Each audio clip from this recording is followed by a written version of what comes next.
Ashley, you know that feeling when someone calls you too much? Did you ever Mhm, have that happen? mhm. Like you're just a little bit extra for the room, you're too big, you're too loud, what have you? Constantly. I have been called specifically too much since about kindergarten. Yeah, same. Same. Absolutely. But our guest today, believe it or not, she says this is our superpower. Well, that's the kind of reframe I can get behind.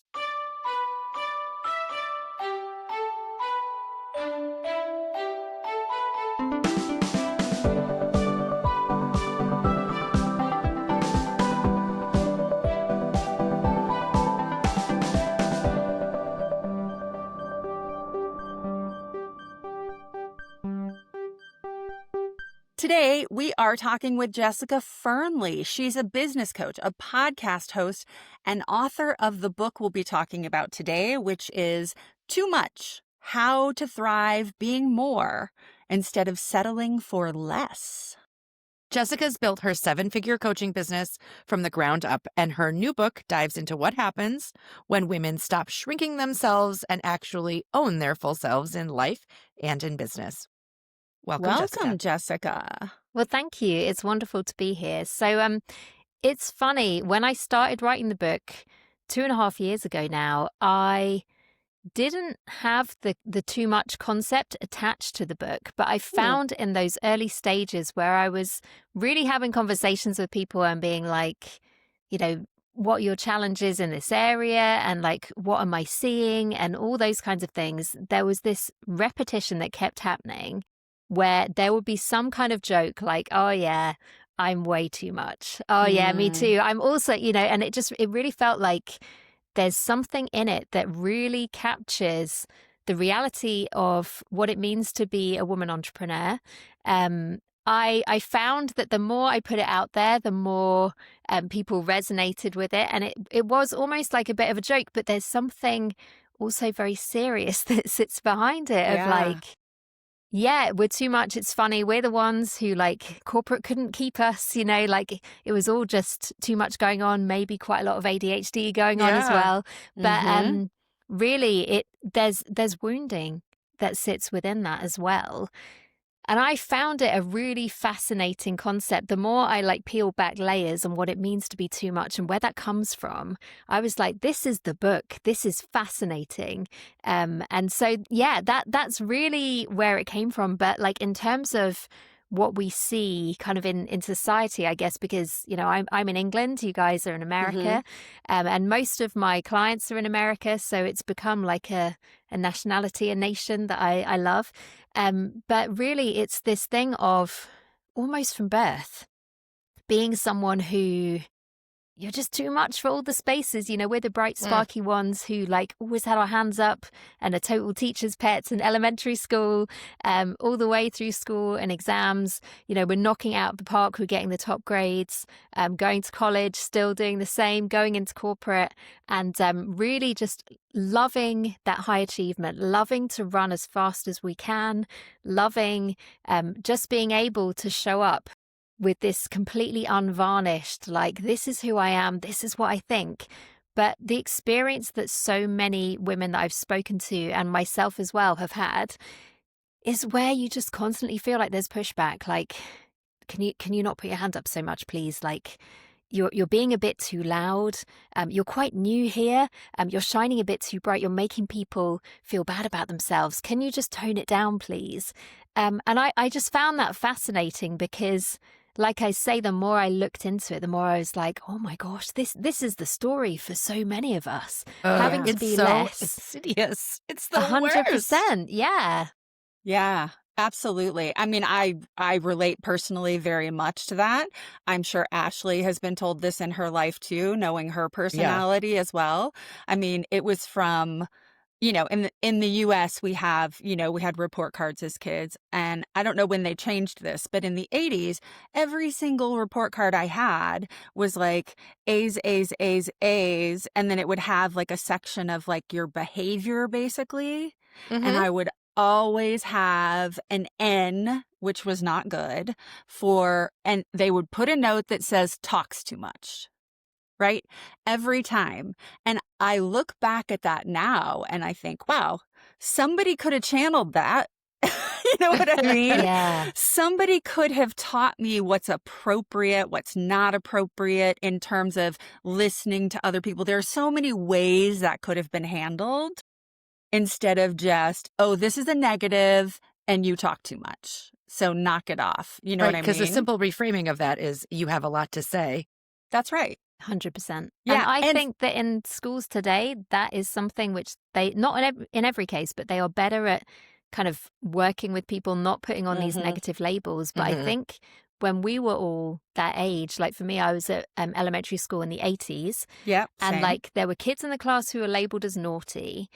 Even within my family, there's a very old traditional English book called My Naughty Little Sister. And my Oh, mother said to me repeatedly, "You are the naughty little sister, aren't you?" But like in those days, you said that to kids. yeah, yeah. Someone said to one of my sons when he was little, "You're a pest, aren't you?" And we were like, "Oh, you can't say Yeah, that to a child." But no, like when I no. was growing up, like, and I'm sure for you guys as well, like it was fair game. If someone got outside of the box they were supposed to be in, That's right. you get Mhm. knocked back in, you get, taken down a peg or two. And that does leave a mark. Yeah, absolutely. It for What sure does. what was that moment when you thought, "Let's reclaim this. Let's reclaim too much and flip it on its head and make it something powerful instead of shameful." Yeah, I love that. I mean, I think for me, and I hesitate to say this kind of thing sometimes because it can sound like such a cliche because there's so many people who are like, oh, I became a coach and I found myself. But for me, I've been an entrepreneur now for 11 years. And I feel like alongside that, that's really kind of mirrored the time that I've been a mother. I started my business when my eldest son was 1 year old. And I feel like those two things together have been like the most amazing personal growth journey that I've ever been on. Mm. But I think it was, and I'm sure that you'll relate to this and your listeners will too. For so many of us, the process of like really leaning into entrepreneurship is where we take all of the things that we were trying not to be in our career or at school or wherever or socially, too loud, too opinionated, too colorful, too taking up space, all of Mhm. those things. And we actually need to consciously lean into them. And we need to become people who we have that ability to say what we think. And it's true for my clients. I work with B2B consultants. Consulting is telling people what you think for a living. If you go in and you're a shrinking violet and you've got nothing to say, that's not what your clients pay you for. And so I think for me, and like I say, I imagine this is very relatable. It's really been this process of like, in order to stand out as an entrepreneur in a crowded marketplace, like I'm not the only business coach in the world. So we have to all find that part of ourselves that is ready to be loud, ready to be heard. And I Yeah. think the surprise for me was like, oh my gosh, my whole life I've kind of had a fear of not being seen. And for a lot of my life, I've been very frustrated when I feel like I'm not being heard either. So it was almost like this like symbiosis, this growth journey. The Mm. more you connect with that authentic part of you that you've been suppressing, the more you really realize like, I was this person the whole time. I just didn't realize till now. Yeah, That's a yeah, beautiful feeling. yeah, it really is. Yeah. You talk a lot about women being told to take up less space, which actually is something that I think about quite a lot. And I've been observing, I have a 13-year-old son who's very handsome, very charming. Ladies adore him. He's got the swoopy hair in front of his eyes. He plays guitar. It's the whole package. And I have noticed that I included have mistaken on him silence for depth. I think this happens a lot. We look at people who are silent Interesting. and we so I think it's so funny because these little girls sort of toddle after my son. I ran him to school this morning and it was as if I had Justin Bieber in the car. There were literally girls screaming, "Ah, yay, Jeffrey." And I think I'm going to have to sit some girlfriend down in a couple of years and say like, "Hey, you should not mistake silence for depth because I promise what's happening in there is definitely not he's not like writing poetry about how beautiful Mm-mm. are. It's like beep beep boop boop. When's the next time I can play a video game? Women are told that they should take up much less space. How does that show up in business and leadership roles? I think it makes it really hard for women. So I work with women clients, but I also have male clients. And what I've noticed is that there's often far less mindset stuff that we have to go through for the men. There are just fewer obstacles in the way. So Hmm. I think being visible is very hard for women. We get very criticized for everything. I find that as a mother as well, like it's impossible to feel like you're doing it right because there's always someone who doesn't approve of something that you've done. Or, and particularly, I guess, being a mother who is ambitious, connected to my career, has a global business in the background of my kids' school career. Like it's not something that school is set up for. School is built with the Right. assumption that you'll be at home, Hmm. mainly reading emails from school and creating costumes. We've got 2 costumes that I have to create in the next 2 or 3 weeks. No. And I say me and my husband are very 50-50 on everything. I'm secretly hoping that if I just do nothing, he'll make it appear, all that kind of stuff. But like, I think there are these kind of friction points. Even if you don't have kids, I found that women in that situation have all of the same baggage put on Hmm. them because it's the kind of wife you are, the kind of daughter you are, the kind of sister you are, the kind of business owner you are. Like, is it all going to go to your head? Are you going to become a really horrible person? All that kind of stuff. So I think that it's really important for women to get to a place of lack of self-consciousness where we are Mm. ready to give ourselves permission to show up as successful entrepreneurs. I think it is harder for us to claim success. And when you get there, I think we are so unused to this kind of accolade that people then start projecting stuff on you, and it's like, what is going on? But like receiving large amounts of money, saying, actually, I'm a woman and I've made a ton of money in my business. I have the thing all the time where people, even if they hear what I do, to be fair, they're often very like, oh my gosh, that's so cool that you do coaching all over the world. And it's like, oh, thank you, I received that. But at the same time, I have had people so many times assume that I've got a little business and I make Mm. £10,000 a year. And I was like that at the start of my business. Like I say, I've been doing this for 11 years. But I always find it, I actually quite like it because I'm like, oh, you've massively underestimated me because you have gender bias at play and you don't even know that you do. I love to be that kind of unassuming person. And one of the things that I feel personally, I don't know if you guys agree, but I really feel that the more successful you are, the more it gives you the right to be as unassuming as you want to be and as kind as you want to be. Like I love to be without ego in my life and in my Mm. business because it's like if I haven't earned the right to show up as my authentic self, I'm not about to start doing a big performance to impress people now. So I I love think that. it can just be that inversely proportional. I think the more you don't have anything to prove, the more you don't need to play the game. That's how it feels to me. I had a Totally friend. found that. Oh, That resonates yeah, so well. yeah. And I feel like it's I have also felt, Jessica, like, I get a lot of like head pat, like, oh, good for you, you little Yes. entrepreneur. Look at you and your little business going so strong. It's And almost like a job, but it's like a pretend little thing that you do. yeah, like a Yeah. pretend like part-time thing. Aw, Cute. so adorable. I'm sure you're still on your husband's health insurance, though, right? Hope we're all. Oh, sorry, Jessica, our healthcare is terrible here. You may have heard. Yes. Oh, it's terrible. Yeah, I Um, mean, I, yeah. I have picked this up in my Yes. conversations, but yeah, ours is a little bit more straightforward. But yeah, we have private healthcare and I pay for it. Yeah. So there you go. I have a friend that's an opera singer. I went to college with him, and he's a in the opera world, he is known, right? He's not Pavarotti, but if you are in any way plugged into that world, you know him. He travels to all of the major houses, he performs. He's an absolutely gorgeous tenor voice, wonderful. And I remember in college, he was a little full of himself, which is fine, whatever. We're all trying to figure ourselves out.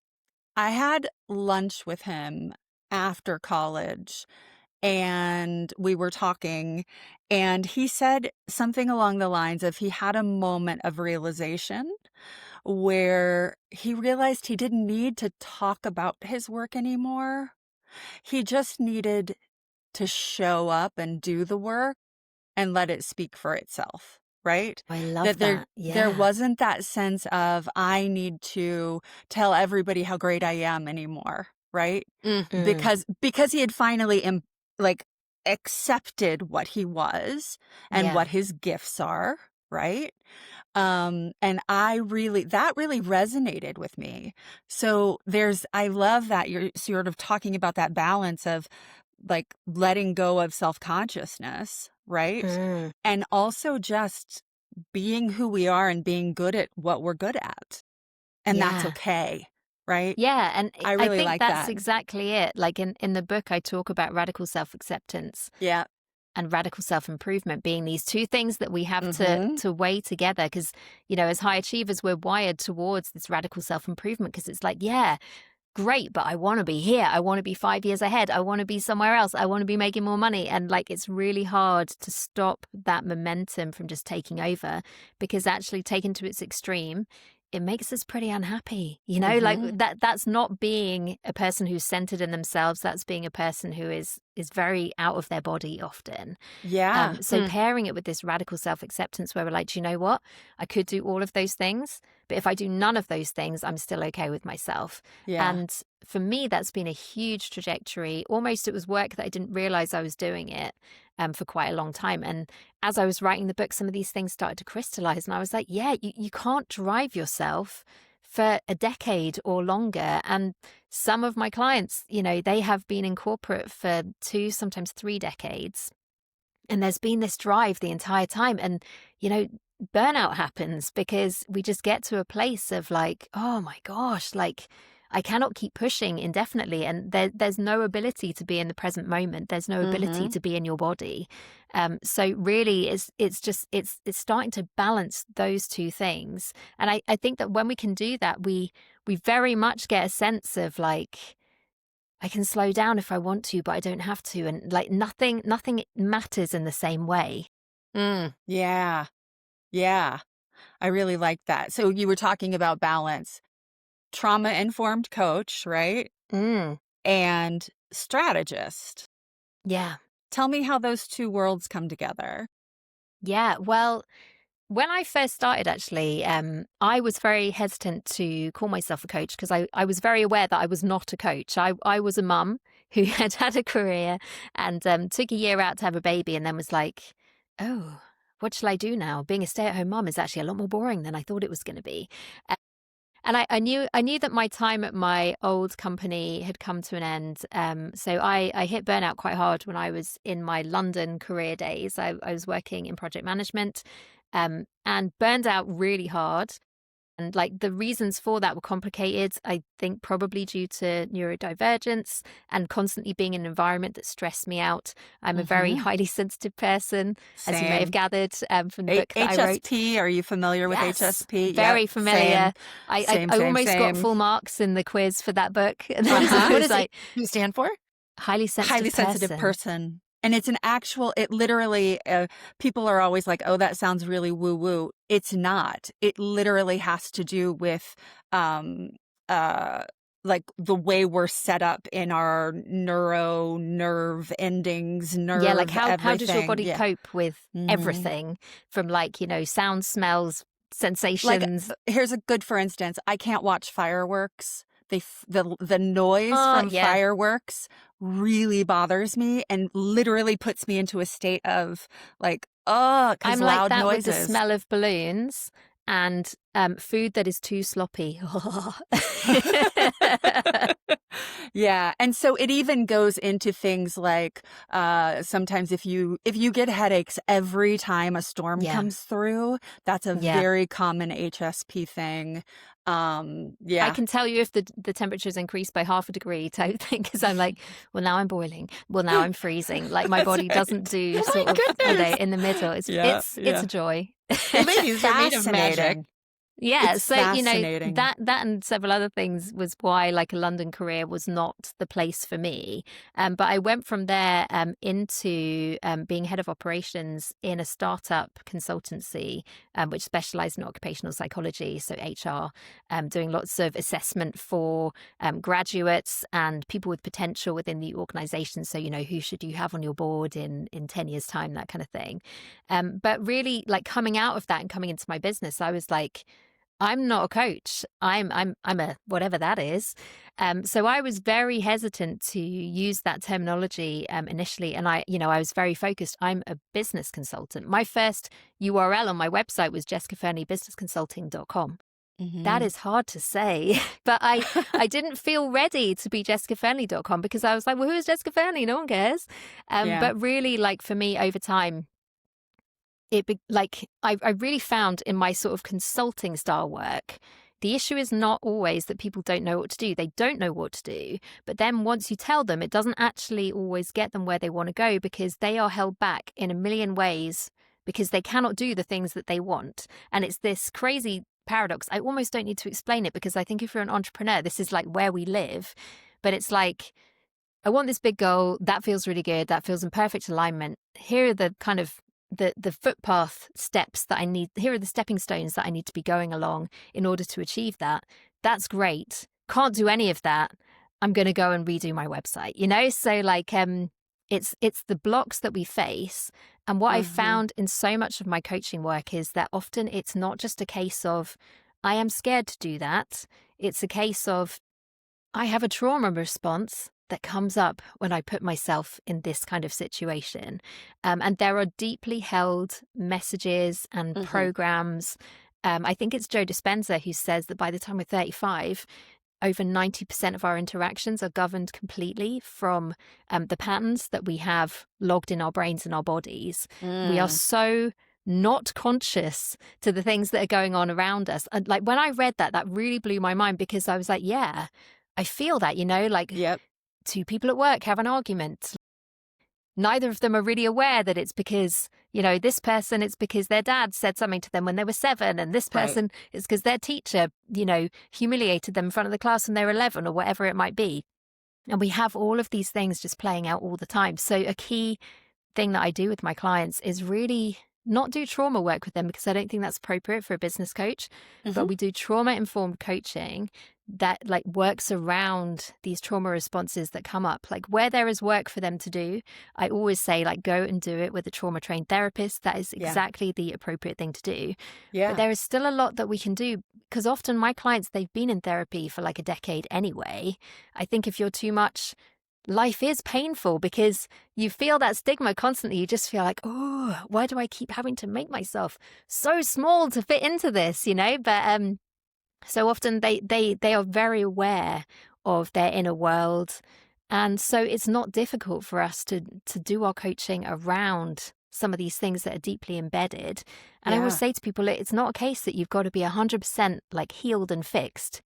Often if we can shift things like 10%, 20%, that's all you need to get going again. So the trauma side, the mindset side, the unlocking some of these patterns, that really comes in from that place of like, I want this big goal. I can see the path to it. I just cannot seem to make any progress on that path, and I don't know why. So it's really starting to address that in real world terms, and that's something that I really tried to bring out in the book. Like part 3 of the book, I'm very open actually. I just say, look, most books would be like part 1, too much. This is what it is all about. Part 2, here's my framework for getting through that. Mhm. And I think my editor actually wanted me to stop at part 2. But I was like, no, we need part 3, where it's like, let's get real about this stuff because these are the things that will actually happen when you're on this journey of making your too much the right amount. And I say in the book, like, the journey to find your version of more, your more. As you go and do that, your body is going to go into meltdown sometimes. So I really wanted my readers to be equipped for that and not be like, she made it sound really simple and 3-step process. And now I'm doing it. It's really, really hard. Well, you would have just written every other business book ever Yeah, written. like, oh, let's tie Yeah. it up in a bow. There's Yeah. 3 points. Hooray. No, I Yeah. really Yeah. didn't want to write that book. Jessica, you are absolutely delightful. We like to do a little like lighthearted lightning round Yeah, let's do it. before we wrap things up. So here goes. We'll get to some of this. When you're writing, can you describe your perfect writing setup? Oh my gosh, yeah. Hotel room, different Oh, country, nice view outside, no one. Perfect. I appreciate different country. I love Yeah. this. Yeah, I wrote a lot of the book on planes, actually. It was before I got this really good jet lag app that tells you what time to go to sleep and stuff. And actually, you should always sleep on a plane, basically. That's what I've learned. But I wrote most of the book between London and New York, wow. or London and Barbados, London and Puerto Rico. I do client retreats in lovely places. And it's been an absolute dream. I've been living my best life while I've been writing this book. You are speaking Ashley's language now. You really are. Yes, Yeah. absolutely. Yeah. What is your favorite place to escape from your desk? Ooh, there's two answers. If I'm working, I really love to work in bed. I don't know if you're supposed to say that. I don't know if that's glamorous enough, but like no makeup, No, no of hair course. done, like, hair in a bun, getting shit done, all that kind of stuff. Love I can it. just about get my hair in a bun, but I need a headband. But yeah, I love to just be like completely powered down, like, those pictures, those cartoons that they have of like what a woman entrepreneur looks like at home, and it's like wearing like trousers with holes in. That's 100% me. But actually, I also love to just get outside. I got a dog 4 years ago. Because I wanted to do a daily walk, and I was like, this will be a way to make me do it. And it I has wish actually I worked. could. So yeah, like, Yeah. having been to Arizona last month for my client retreat, which was gorgeous, but like I actually, when I got home and it was cool and crisp outside because it's autumn here, that's been amazing. Just crunchy leaves, cool air. Yeah. That's my happy place. Me too. And just hoping Me the too. dog isn't doing something too awful, because they disappear off, and it's like, where have you gone? What are you doing? Get back What are you here. rolling in? Oh, That's right. 100%. Yeah. So besides your own book, what is one book you think every woman entrepreneur should read? Oh, I mean, I've got a whole bookshelf behind me, so like all of those, but like The Big Leap by Gay Hendricks, 100% that one. It's a really good Zone one. of Genius. I was thinking the other day, why is there a picture of a goldfish on the front of that book? I guess it's leaping from one bowl to a bigger bowl. And I was like, is there anything about goldfish actually in the book? I don't know if there is. But I would say The Big Leap 100%. That book is a classic for a reason. Well, All and right, the cool. goldfish, it grows to accommodate its environment. Does it? Yeah, so if you put a goldfish in a big tank, it gets bigger. No way. Is that Yeah. true? Yeah, and if you keep it in a small tank, it stays small. I think actually the big, like there's There's a whole level that I have not understood this book cover on. Oh, yes, absolutely. I think I've read that every 3 or 4 years since I first heard about it. It's remarkable, and it touches on some of the things that you've talked about too. I mean, when you level up, stuff happens, and it's really It weird, really and it's does. hard to identify. And I don't know if Yeah. nobody tells you about it or it's just impossible advice to take, but Yeah, I think we receive it completely differently when we're in it and doing it. But yeah, I mean, I think the line, weirdly, the line that stands out for me from that book is like, how much love are you ready to feel? Because you're like, yeah, like it's a whole thing. We've got to do the work on all of us, So yeah, I absolutely love that book. So what is one thing that you like, give us a sentence that you want women to remember when they start to feel like they're too much? Okay, so the message of my book in a sentence is like, if you feel like too much, I mean, we are conditioned to be like, it's me, I'm the problem. What if it's not you? What if you're just in the wrong rooms? That's the whole book, like, I mean, there's a lot that we go Ooh. into, but like, stop seeing you as the problem and start to understand it's actually your environment. It's the people you're spending time with. It's the jobs that you're taking on. It's the clients that you signed. It's the career that you had. You're just in These the are the things wrong that make us room. feel like too Yeah. much. Get to the rooms who are ready for the full version of you. Love That's what we all it. do as entrepreneurs. It goes well when we do that. Jessica, Amazing. you are delightful. I am so excited about this book. And it came out this last year, correct? Yes, it did. Wonderful, wonderful. And we can find it everywhere? You can find it on Amazon, in all Amazon country territories. If you search Okay. for Jessica Fearnley too much, or as I like to joke with my email list, too much Jessica Fearnley, which is not a thing that you can have. But yeah, search for too much Jessica Fearnley, you will find it. Jessica, it's been delightful. You're wonderful. You Thank you really so are. much for having me. It's lovely to chat with you both, and thanks for making me feel so welcome. Aw, Thank I'm you for joining glad. us. Jessica, thank you so much for joining us. This was a super powerful conversation. Everyone, the book Too Much is available on Amazon. Grab it and check out her podcast, Seven Figure Consultant, for more wisdom. And if you're an author thinking about bringing your story to life in audio, come hang out with us at My Audio Rocks. If you are an author who would like to be featured on this podcast as well, you can also find us at myaudio.rocks and reach out to us. We love helping people sound like the best version of themselves. Bye. See ya.